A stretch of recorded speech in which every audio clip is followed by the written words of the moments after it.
একটি ছোট্ট গ্রামে থাকতেন হযরত আলী নামের এক বৃদ্ধ মুরব্বী। বয়স তার ৮০-র কাছাকাছি। সারা জীবন গ্রামের স্কুলে শিক্ষকতা করে কাটিয়েছেন। তার হাতে গড়া বহু ছাত্র এখন বড় বড় জায়গায় কর্মরত। কেউ ডাক্তার, কেউ ইঞ্জিনিয়ার, আবার কেউ শিক্ষক। জীবনের শেষ প্রান্তে এসে হযরত আলী একা হয়ে গেছেন।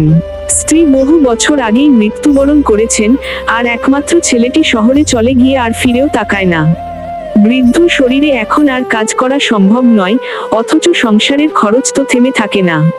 প্রতিদিন সকালে ছেঁড়া একটা লুঙ্গি পরে তিনি মসজিদে যান নামাজ পড়তে। মসজিদ থেকে ফেরার পথে কেউ যদি একটু ডাকে, কাজ দিলে, যেমন বাগান পরিষ্কার কিংবা বাড়ির ছোটখাটো কাজ, সে কাজ করে কিছু পয়সা পান। আর না পেলেই খালি পেটে দিন কাটে। গ্রামের অনেকেই তাকে মুরব্বি বলে সম্বোধন করে, সম্মান দেয়, কিন্তু সহানুভূতি বা সহায়তা দিতে কেউ এগিয়ে আসে না। সবাই ব্যস্ত নিজের জীবন নিয়ে।